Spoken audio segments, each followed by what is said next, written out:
Hi, how is everyone? I'm so excited to bring you for this episode a fabulous Mary Lou Rodriguez, the brain training and high performance mindset expert, millionaire money mentor, and host of the Unstoppable Mind podcast, which is ranked in the top 5% globally. With an international reach, this speaker and teacher has helped thousands of clients from across the globe, including multi-millionaire entrepreneurs, professional organizations, and even celebrities. Using science-based methodologies rooted in neuroscience and hypnosis, she helps people shift their beliefs and master their thoughts for massive success in all aspects of the life. Her powerful online programs, trainings, and hypnosis audios help eliminate disempowering habits, fears, and self doubt. Well, I am so excited that you get to hear our conversation, and I was super excited, as you will see.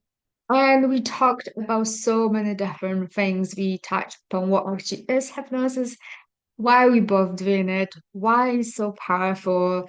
We talked about the importance of self-awareness, the importance of eliminating limiting beliefs and actually not even seeing them as limiting beliefs, but as a era and opportunity for growth. We talked about social conditioning, the power of imagination, and all of that.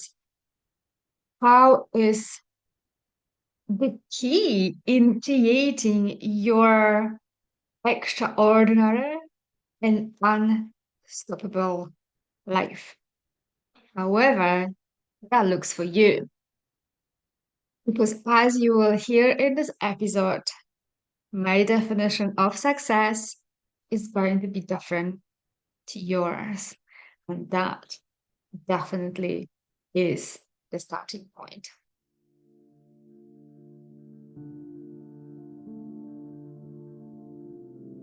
Welcome to the You Can Be Unstoppable podcast. My name is Ewelina Szczeblewska, your host and certified hypnotherapist. In this podcast, I will share with you how to tap into the power of your subconscious mind.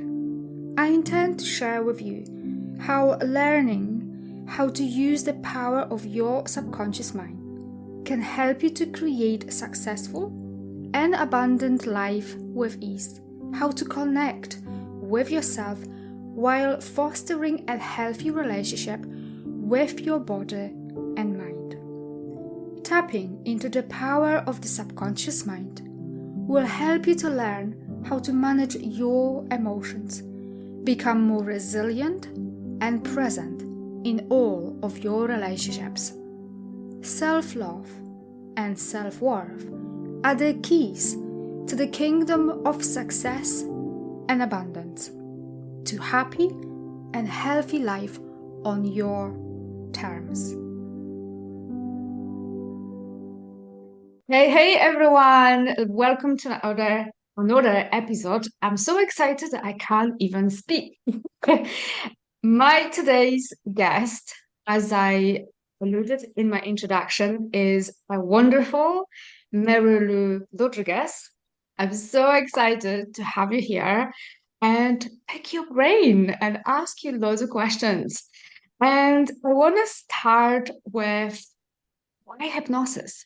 You are a brain training expert, a high performance mindset expert. You've trained thousands of people, and you're also a hypnotherapist. Why did you decide to go into this field of work? Because I don't think this is something that everyone takes as a child. Yeah. So first of all, I just want to say thank you so much for having me. It's such an honor to be here hanging out with you and chatting with you. I think the world of you. And so thank you for having me on your podcast. And I want to say that I love your question, and I love that we're going to start deep, because I feel like hypnosis is one of the most powerful tools in the world for so many reasons. We get into the subconscious mind where people's habits are, their beliefs are, their intuition, their feelings, their memories, and we do the deep work right there, not just the conscious work, but the deep work in their subconscious mind. And then hypnosis accelerates neuroplasticity because you're in a state of relaxation and you're learning something new. You have focused awareness while you are learning how to heal the past or heal the present moment, whatever that means for you and for your audience. It could mean healing trauma, PTSD, could mean healing habits that do not serve them. I mean, healing is a broad term that can mean many different things, but ultimately my goal is to help people live their best effing lives, to help them live their most unstoppable lives. And I feel like hypnosis is exactly the tool that they need to accelerate and to train their brains for success, whatever that means to people, because success can mean so many different things to people. So I feel like it's the most powerful tool that there is.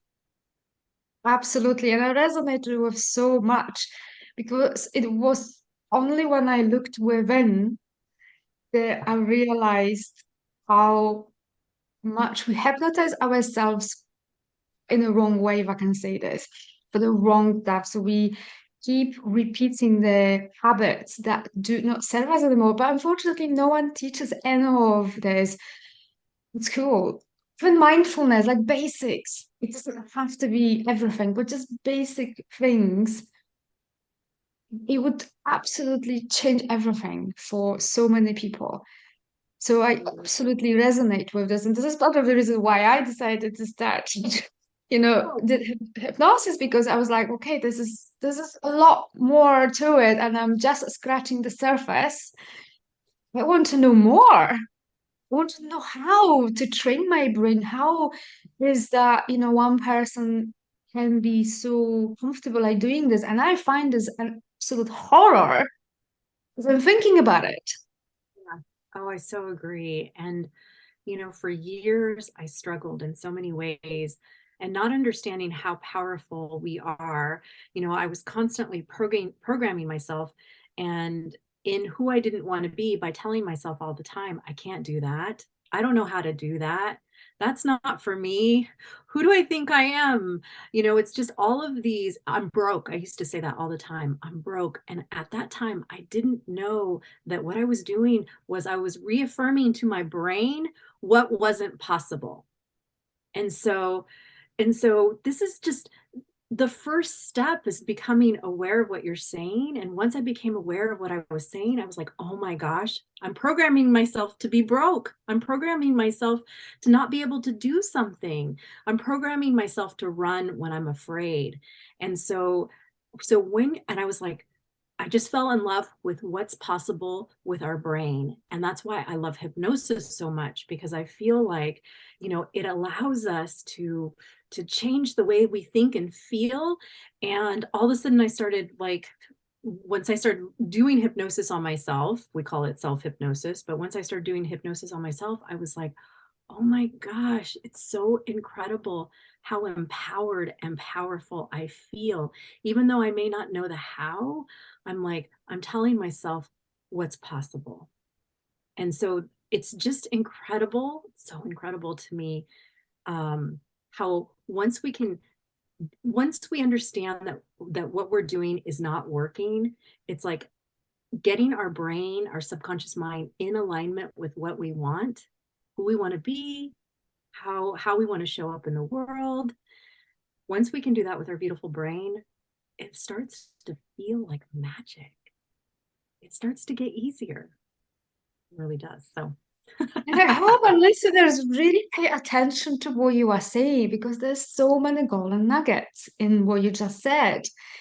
And it's so simple that, like my mentor and your mentor, Jim Fortin, is we miss it because yes. words create reality.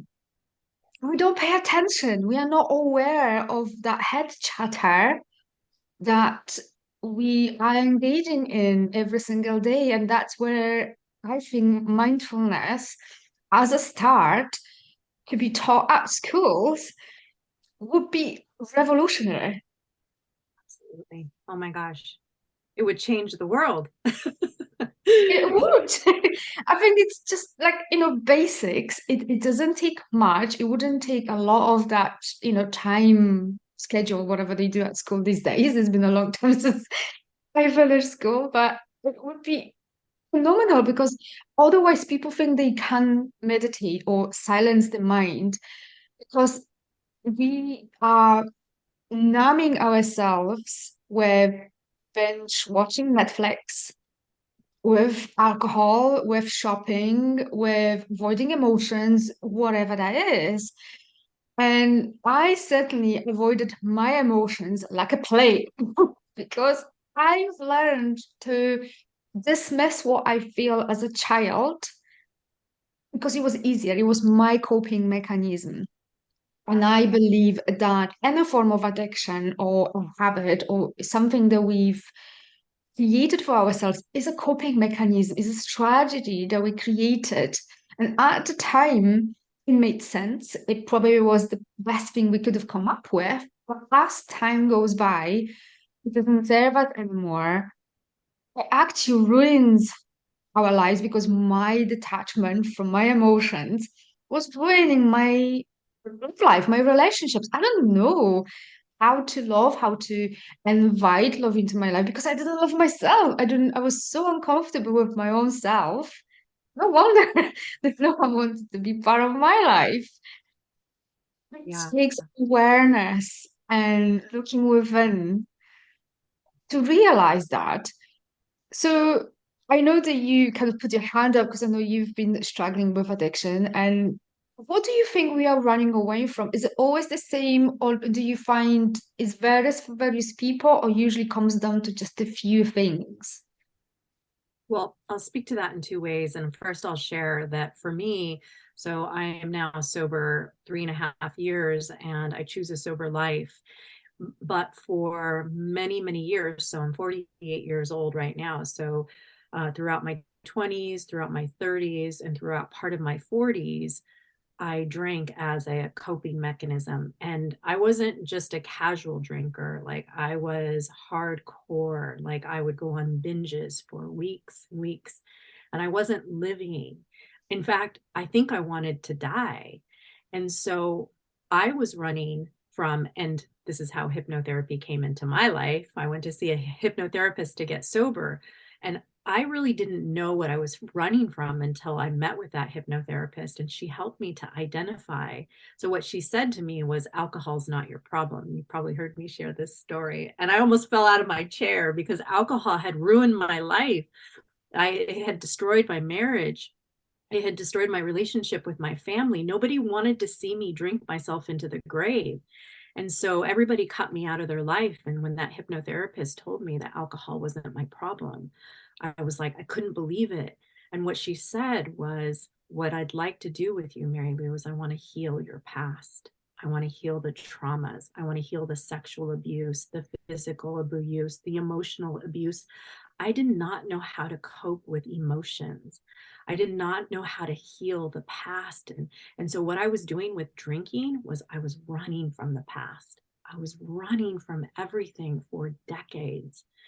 And so, when I finally made the commitment to stop drinking and to choose something different, I was ready. I was ready to fully change my life. And so I drank. I had my addiction to run away from life and to really not live. And so when I had worked with people and have worked with people, when I first became a hypnotist, I started working with people with addictions because I understood it really well. I understood how to deal with the cravings and the urges that you would get. And I feel like people have addictions because it's easy to numb out. It's harder to deal with the things that are uncomfortable. So we're running away from the pain and we're running towards pleasure. And whether we realize it or not, that is exactly what we are doing. And so the numbing out can impact us in so many ways. And I know you know that, with the clients that you've worked with and the people that you serve, numbing out can be watching Netflix or whatever it is that people are doing can be just a way to avoid their fears. And for many reasons, fear of success, fear of failure, procrastination, overwhelm, anxiety. These are all ways, coping mechanisms, and it's not our fault. Like if I had known better, I probably would have done better. And that's what I get to do now is I get to choose differently. So that's what I want to say about numbing out and addictions. And addictions just aren't external things. They're not just to substances or to TV. They are also an addiction to our thoughts and to our feelings. Yeah, and absolutely. That's something that I recently was kind of pointed out to me about addictions to certain ways of beings, and I was like, oh, ouch, okay. But that's how awareness is powerful because if we can't see it, if we're not aware, we can't do anything about it. And what I like to say is like it haunts us from the shadows because we are not aware. We're doing certain things and we're like, oh, I can't understand why I keep doing this or why I'm bumping into the same problems because we are not aware what's going on inside. And what I was running away was for myself because I didn't accept myself as lovable enough because I come from a family where love wasn't expressed. I was kind of emotionally neglected. And that in itself had a huge ramifications on my life that I didn't understand in my early 30s. I spent 30 plus years of my life running a program that I picked up as a child was absolutely ruining my life because I didn't understand. I was not aware. So I was frustrated with myself. I was unhappy with myself, but I was like, I don't get it. Like I don't understand why I keep doing this and choosing the wrong people or can't attract them or whatever. It's because I wasn't modeled basics as a child. And I had to relearn, teach myself what does mean to accept myself and to love myself. Forgive my mom because she wasn't aware of what she's been doing because that's what was modeled to her. My grandma was a child. I mean, she was about 6 when the Second World War started because I'm Polish. I grew up in Poland. So I can only imagine what is the programming that my grandma received as a child and then passed it on to my mum. No wonder she then passed it on to me. And that's so powerful with hypnosis because we can look back and heal the past and rewire the brain for what we want. That's why I love hypnosis, but anyway. 100,000%, a bajillion% I agree with you. I think that, our conditioning and our programming, we can't see what we can't see. It's like, it's the glasses that we have on. And so I didn't understand, that I was numbing out because I couldn't deal with the past. I didn't understand that I was programming my brain over and over again by telling myself I couldn't get sober and that I needed a drink to relax. I just didn't understand. So I want people to know that the awareness piece really is so important. And all you have to do is look at your life and say, am I free? Like, do I have the things that I want in my life? Because if I don't, then I get to look at why. And that's where the awareness comes in. And so I love it because we do have the tools. We may not have the tools, but we have the desire. We can find the tools to once we become aware, to shift it, to change it, to heal it, to empower ourselves so that we can stand in our personal power. And this is why I love this work so much. And so thank you for having me on your podcast, because you can tell I want people to be empowered, and I want them to know that they can change their lives. They can. But I think that's what we have in common because I'm also very powerful, empowered. What I'm trying to look for. Very excited about this because that's I think what's so powerful about my identity. There's a question about identity coming that I've always had that desire who changed my life to not to live the way it was modeled to me. Like I didn't understand how, why, when, or how I'm gonna even go about this because I didn't have the tools, but I had the desire to do something. Although I didn't know how. Like I was completely lost. That's thing I wanted to you to maybe expand on this, how imagination can play a role in creating life, because something that I understand now, what I didn't understood back then, was when I was late teenager, growing in post-communist Poland, communist, seeing, how the, political landscape is changing and not having any future prospects. I've been dreaming away. I was sitting in a class and I was dreaming away, and in my mind, I was traveling the world and I was seeing those amazing places. And I was like, I have no idea how I'm gonna go about this. I didn't even go there. How? Because it was so beyond my possibilities, and like I couldn't even afford a bus ticket. So, imagining traveling the world, I didn't even go there. How? Because it was just way beyond me. But I spent hours dreaming about this. And it came to me from a place I would never have guessed it. When I did at 21, I left Poland with 30 pounds in my pocket. Off I went. Best decision ever, because I literally had nothing to lose. So I literally imagined my future because I did travel a world. I've been to quite a few places around the world by now. So I want you to expand on how imagination and daydreaming and being clear about what we want can help us in creating that extraordinary, unstoppable life. I so love this question so much because this is why we connect. I feel like our imagination is the most powerful tool that we really do have inside of our beautiful brain is our imagination. And I agree with you 100,000%, again, a bajillion percent, that our imagination is so. I just want to share with you that every day, I don't need to have it in my calendar anymore. But when I was first learning how to dream, I would put a reminder on my phone. I would put a reminder on my phone to pause and to daydream, to allow myself to daydream about how I wanted my life to be. Now, at that time, I didn't understand why it was so powerful. I just knew that it made me feel good, which is incredible in itself, right? Yeah. And so I did that. And so now a part of my practice is self hypnosis. But in my self hypnosis practice, or sometimes I listen to a hypnosis audio, but it's daily, it's my non negotiable, it's what I do every single day. But inside of my self hypnosis practice, I do something called mental rehearsal, where I'm visualizing my life the way that I want it to be. I visualize my big vision, and then I visualize my day. And I do this every day before I even get out of bed. I'm like visualizing my life. And now I know that my subconscious mind does not know the difference between real or imagined. So my brain, my subconscious believes it to be true.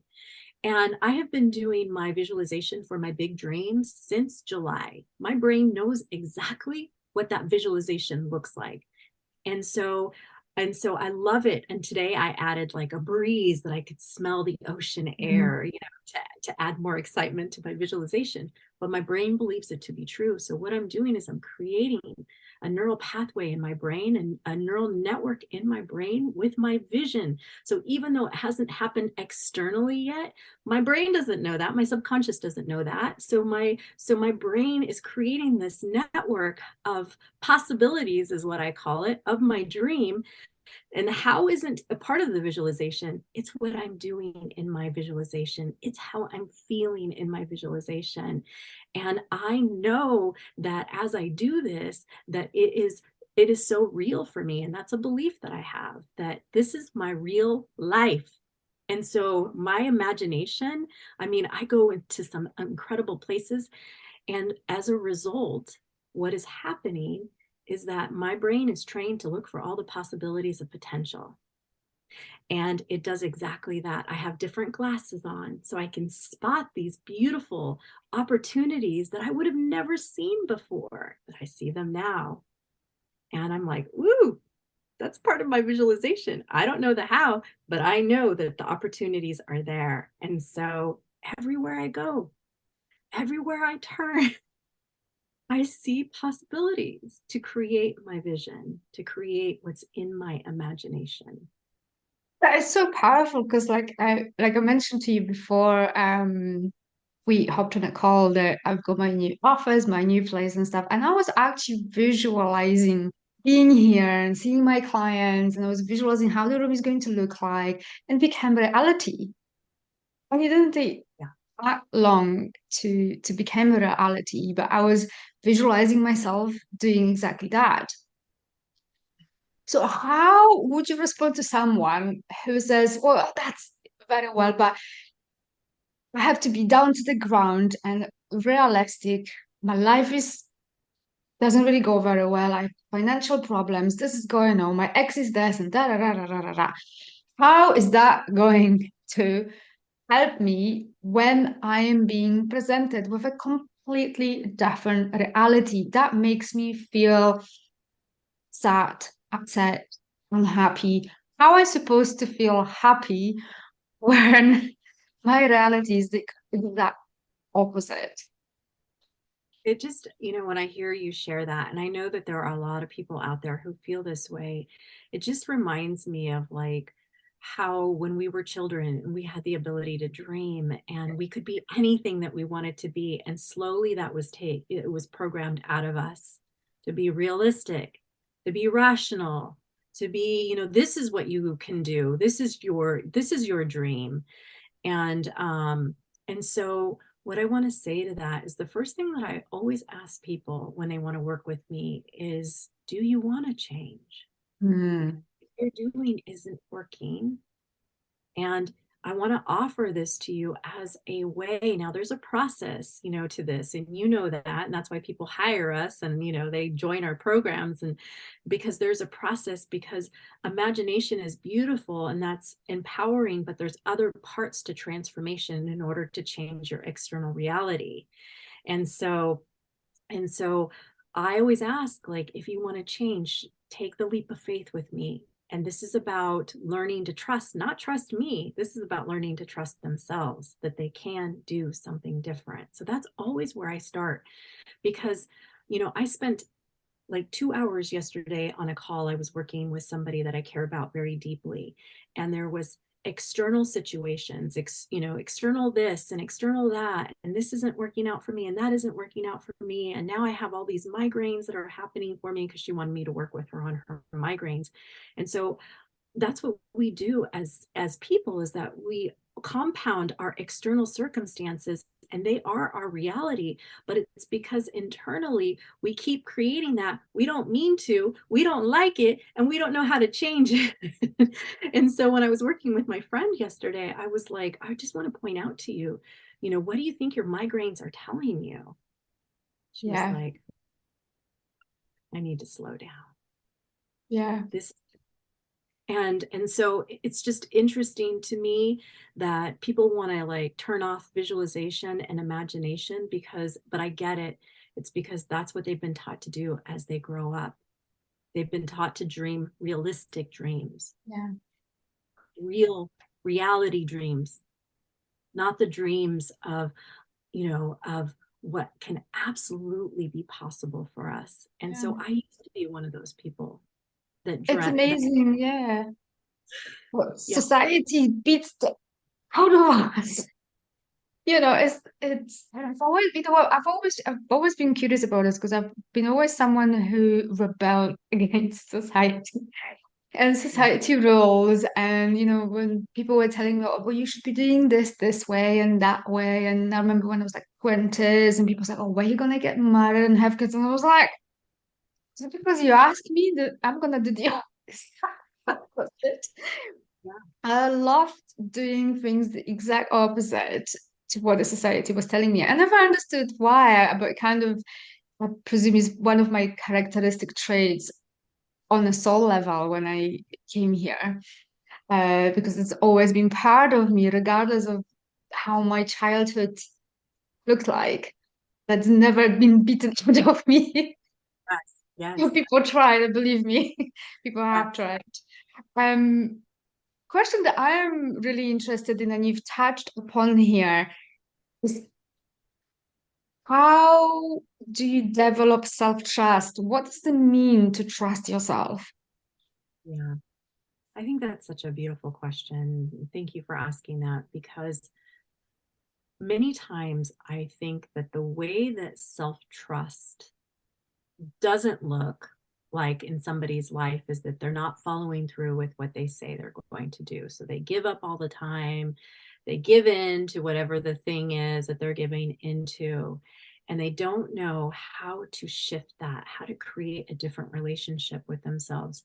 So, one of the first pieces when I'm looking at self trust, because I trust myself 100%, that takes the pressure off of me, to be honest with you, because I realize that every decision that I make is the right decision for me in this moment, just in this moment. Now, I don't have to worry about everything in my future because I can learn and grow from this decision that I make. I can tweak it later on in my future, but that's just for you and I, and for the people that are there that already trust themselves. But for the people who are trying to figure out how to trust themselves, it really is about the self-integrity piece. It really is about taking responsibility for following through with what you say you are going to do. Other people call it being disciplined. It just means that when you make a commitment to yourself, this isn't a commitment to others. This is not a commitment to your kids or to your partner, to your mentor, to whatever it is. This is a commitment to you, that you actually follow through, because what that does internally is that begins to create this trust piece where you're like, okay, I trust myself to reach my outcome. But it doesn't start there. It starts every day with just following through with what you say you're going to do. This is how you create self-trust. And as you create this incredible relationship with yourself, because that's what happens, but we're not taught that growing up, right? Yeah, This is the most powerful relationship that we can have. This is the longest relationship that we will ever have with anybody, is with ourselves. Getting goosebumps. And and as we create this relationship with ourselves, we start to have this compassion, this self-compassion piece, this self-love piece, this self-acceptance piece, and self-trust. So if you want to trust yourself, it's following through with what you say you're going to do.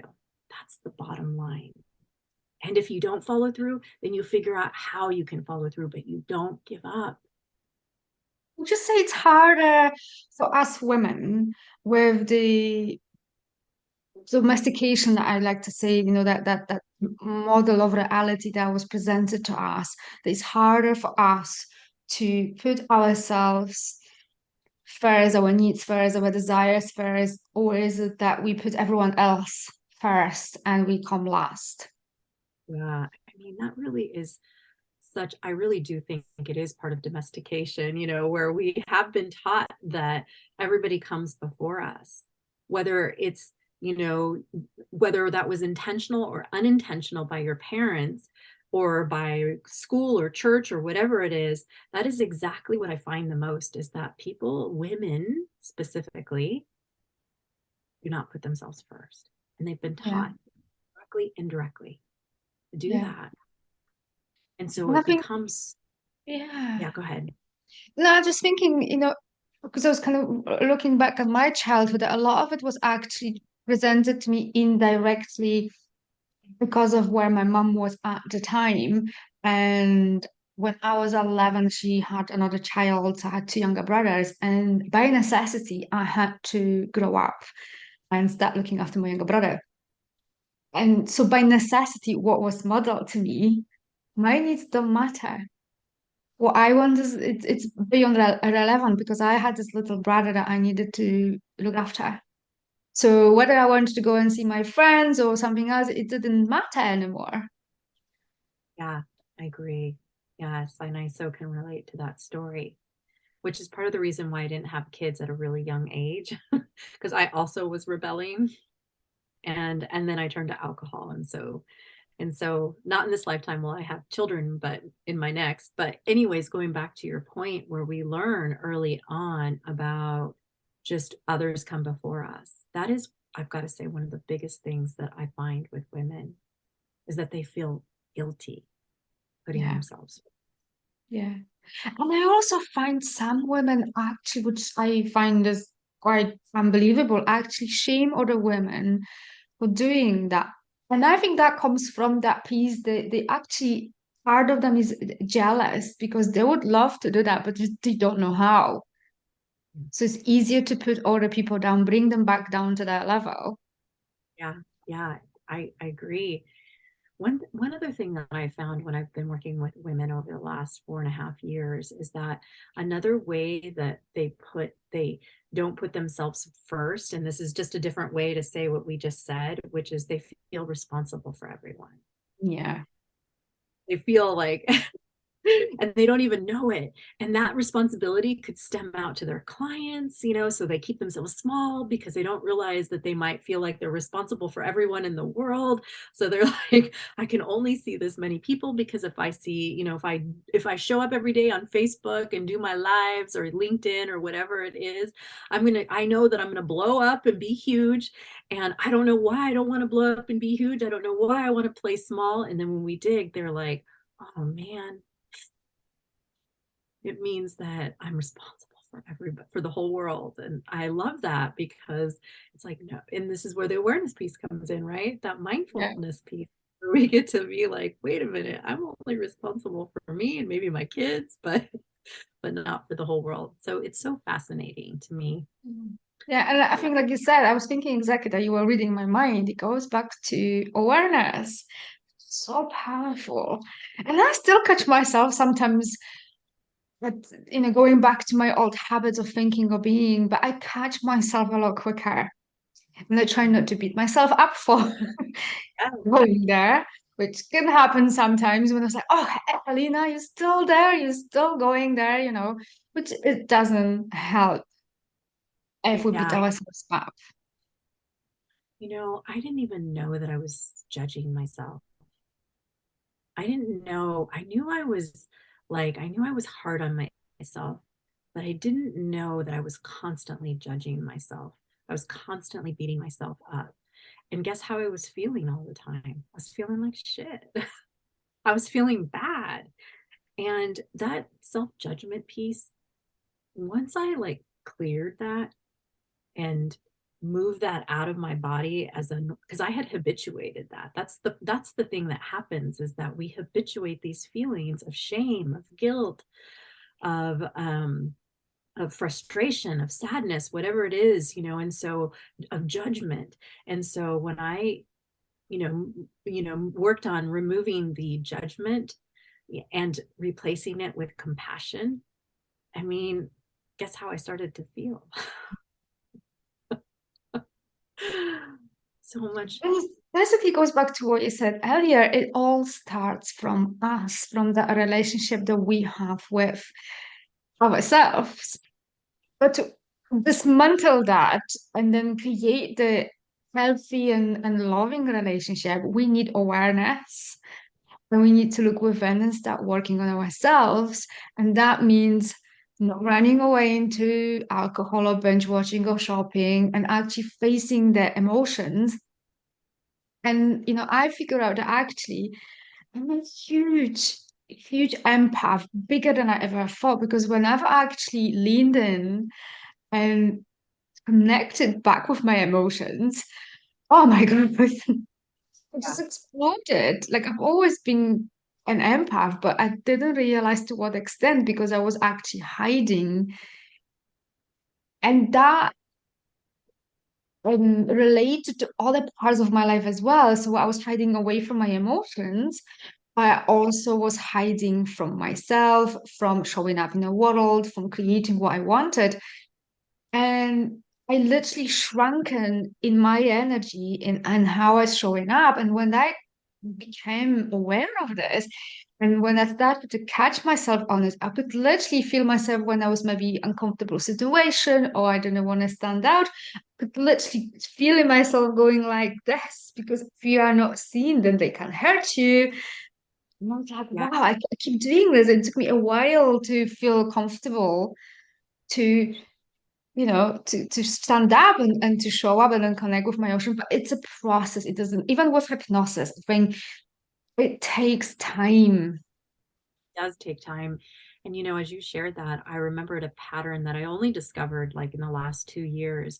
And it impacted my ability to show up and be the CEO, to be the entrepreneur that I wanted to be. But I didn't know that until I did the deeper work. But one of my patterns was, if people like me, then they won't hurt me. If people like me, then they'll protect me. And so I couldn't guarantee that people would like me when I showed up and did my workshops, when I would show up and do my master classes, when I would, and I didn't know that that was driving me, but that has everything to do with my childhood. I knew that if the people that were hurting me in my life, if they liked me, they were less likely to hurt me.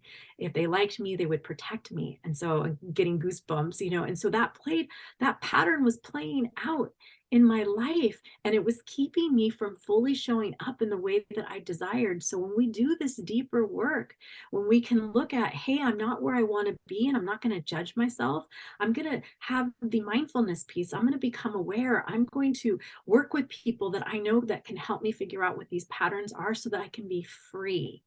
So I love that you're doing this. I love that you're sharing about these patterns and beliefs and emotions that can keep us stuck from living our best lives. Well, I think you know what? I feel comfortable now to share things like this. But if you asked me to share stuff like this about myself a few years ago, I'd be like, once I wasn't aware, and even if I was deeply ashamed, which is a very heavy emotion, and I was judging myself, feel ashamed that I'm stuck in those patterns. But now I understand where it came from and how I can shift it, and it doesn't define me as a person. This is just my lessons here. And I feel comfortable because I think when we share things like this, I was like, all right, okay, so, she's struggling with this too, or she was struggling with this too, so it's not just me. And I think we're suffering in silence, hidden behind curtains, and we don't realize that every single one of us have something that we could be working on. Absolutely. Absolutely. It's the truth. And now I see growth. Somebody asked me, what are your blocks? And I was like, can you please reframe the question? Because Yeah, I don't, and I was like, oh, I know what you can ask me. I said, ask me, where do I want to grow? And so she yeah. did. She's like, okay, really, where do you want to grow? And I listed all of these places of where I wanted to grow. I don't see them in the same way that I used to see them, as blocks, as It's a subtle difference, is it, in the language, how you're using it? it's so good, because I was like, okay, where am I blocked? And I'm like, my brain just doesn't operate like that anymore. And so part of what I want to say to your audience is that when we are blocked, or when we, sorry, I think my internet cut out a little bit, that when we're having fear, that a lot of this is just, one, we've trained our brains maybe not to serve us in the most empowering ways, which is not our fault. It was how we were programmed, it was how we were conditioned, it was how we were raised. And the second thing is really understanding that this is biological. This is kind of like, fear is a biological thing. Change is hard because that's the way our brain is designed. So I want to give people like a little bit of grace, a little bit of compassion, to know that if they're trying to change and they're struggling, first of all, it makes sense to me, because our brain is designed to keep us in the safe and in the familiar and in the known. And however they're living their lives right now, it's exactly, they're safe, they're familiar, and they're known. So when we want to change, that means we're stepping outside of our comfort zone. We're doing something differently. And our subconscious mind is going to kick up some fuss. We're going to feel those urges, those desires to go back to what we were doing, to not follow through with what we say we're going to do. So I just want your audience to know that it's also the brain and the way the brain is created. So when I first discovered that, it kind of like, I was like, oh, okay, it's not me. I'm Oh, not no. broken. So it's broken. Even if we're struggling with certain beliefs or habits that may be affecting us or limiting us in certain ways, we are not broken. We just here learning lessons. Because I think that takes a lot of heavy weight off me when I think about this that way. I'm just here learning lessons rather than I'm broken, there's something wrong with me. I'm just here to grow. I'm here to Like, learn. if you could give me one or two top tip that you're happy to share with us, how to train our mind for success. Yeah. Oh yeah. So one of the first things that I want to say, and I'll tell, like, whenever I'm about to say something where people are going to roll their eyes at me, I say, don't throw a shoe at me, or I'm like, give me a second to explain. But one of the first things that I want to say is that it's really important that we define what success is, because my version of success is not your version of success. We might What have some is it? similarities. We might have some similarities, but it's like, and so one of the first things I always do is I have people define what success means externally Hmm. and internally.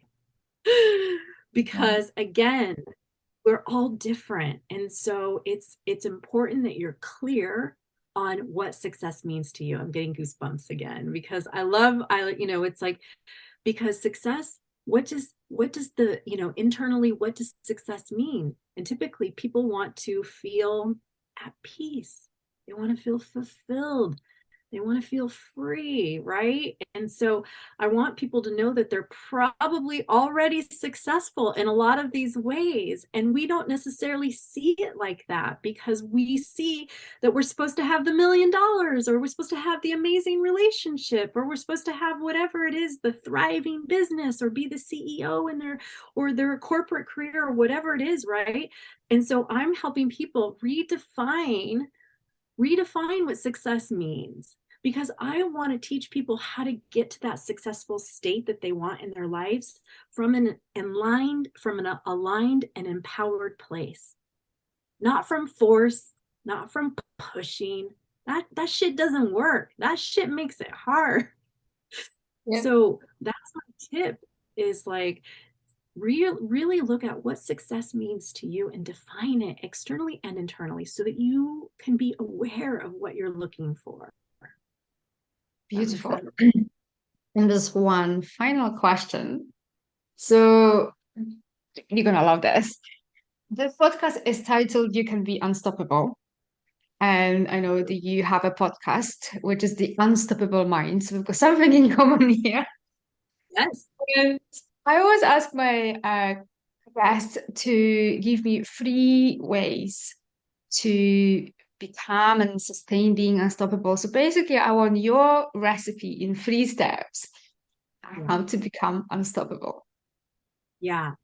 So I love this, first of all, that you are unstoppable too. And I love that we collaborate together and that we see each other as colleagues and as friends that are working to create a movement across the planet.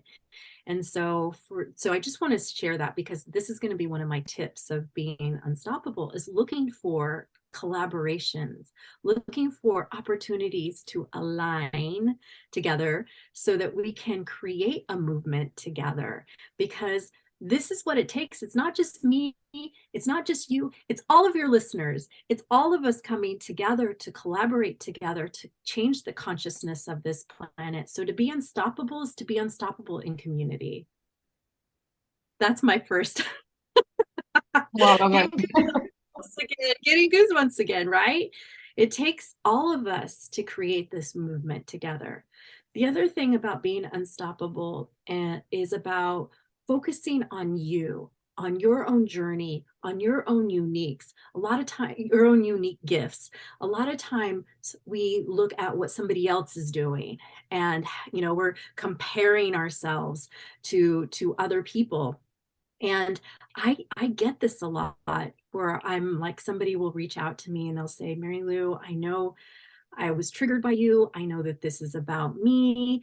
And so more, and you know me, you know my heart, I want everyone to thrive, but I can trigger people. And my job is to help them see it as a gift, that this is a gift for you to focus on you. Don't focus on me, focus on I'm showing you what's possible, but bring it back to you so that you can look at how unique and special you are, and how you want to, whatever it is that you want to create in the world, and comparing yourself to who you were yesterday. So that is one thing I want to say is stop the comparisonitis. Focus on your own unique gifts and your own path. Because you and I both know that what we focus on grows where our attention is, and I want to put the attention back on themselves, back on them. So that's my other tip for being unstoppable. And I guess my third tip for being unstoppable in the world is to truly effing love who you are. And that's itself is a journey, right? There's so many layers to that. So that's what I would say about living your most unstoppable life is about those things. Yeah.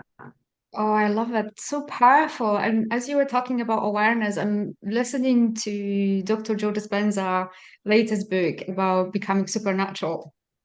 And he refers to attention, where you place your attention is where the energy goes, is what grows. And he just keeps on and on. And I was like, I heard that somewhere else, time and time again. You know what I'm talking about. And so important to know that, if we have negative thoughts, then what do you think we're going to attract into our lives? And I remember when I was growing up in Poland, we had this saying that, unhappiness goes in three. So when something bad happened to you, people literally were expecting at least two more things to go sideways. Now I'm like, oh my God, like, what are you doing? But that's the cultural um programming modeled reality, from generation to generation. It's just a saying, bad things goes into three. And so when something bad happens, we just automatically, without analyzing, questioning, look for the next two. Crazy. Absolutely crazy. But when you understand this, you can revert back. If you can expect good things to happen to you and be optimistic, and like I have this belief that everything always works out for me, I need to kind of remove the belief that I need to go through a deep dive first. I Yes. do believe that everything always works out with me. I just need to kind of alter my belief that I need to go through a deep lesson before it happens. Yeah. No, So it's so, I love that so much. And yeah, it's our again, going back to our programming, our cultural programming. You and I have very different cultures, but there's similar overlap. My parents are from Mexico, and so we could go into like how we were raised to work hard and not feel. Just work hard. Don't feel your feelings. Your feelings aren't valid. Sorry you feel that way. Life's effing hard. And that was how I was raised. And so what you had just shared right now is about us, you and I today. What we're doing is we're undoing all of that programming. yeah, And I've been working with Dr. Benjamin Hardy. I don't know if you know who he is. He wrote Be yeah. Your Future Self Now.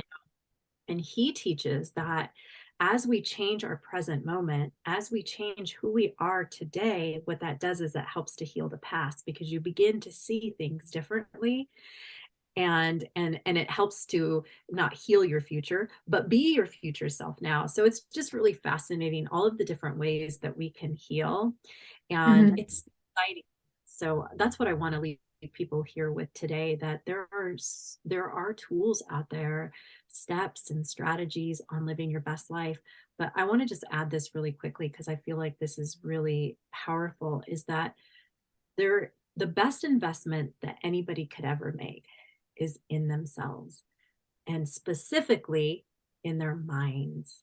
Because if you don't have beliefs that support you, You could have $1 million strategy that's right in front of you, but if you don't believe that it's $1 million strategy, it's not $1 million strategy. So our beliefs are everything. And I really Absolutely. do believe that our minds and our hearts, to me, they're synonymous. They go together, our mind and our heart.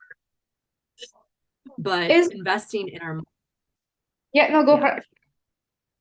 No, I was going to say investing in our mind is the best strategy that we can ever have, because Evelina, you know that I believe this and you've heard me say it, but I skyrocket everywhere I go because I know how to use my brain effectively.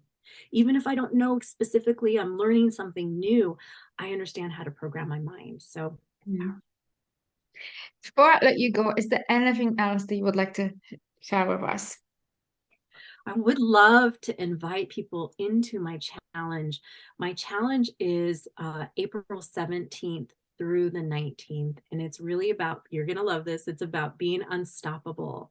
It's about 5 days to activate your success mindset so that you can live your most aligned life. In a way, this isn't the title of what I'm going to say now is not the title to my challenge, but I want everybody to be unstoppable, but in a way that feels really good for them. And Mm. so I'm doing a 5-day challenge where we're going to talk about success. We're going to talk about flow state, peak performance, but not peak performance in push, push, push, peak performance in how does this really feel in my body so that I can eat better, so I can have better relationships, so that I can attract more money. I mean, whatever it is for people who are wanting to, whatever their outcome is, I'm super excited to teach people how to be unstoppable and live their best lives. And I hope you can join us, Evelina. And it's April 17th. I'll give you the link. People can Yeah, I sign will up. It's put the it in the 17th. notes. Yeah.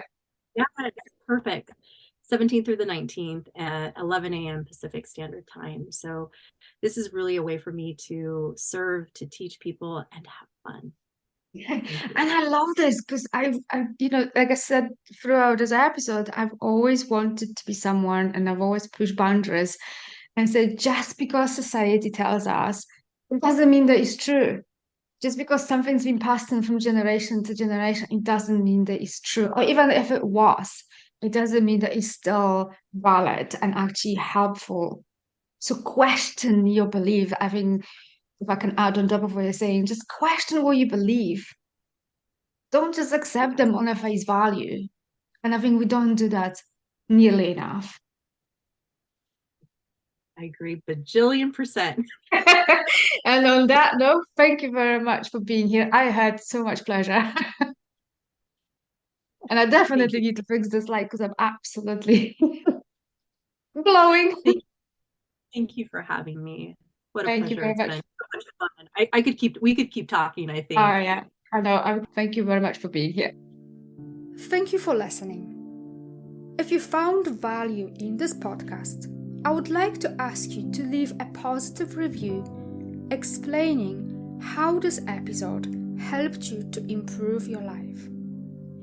I ask you to do this because this will help other people to improve their lives as well. Share and spread the love all around you. Raise your vibrations to improve your life. If you would like more transformational content like this, connect with me on Instagram. You can find a link in the description of this podcast, and I'll see you over in the next episode.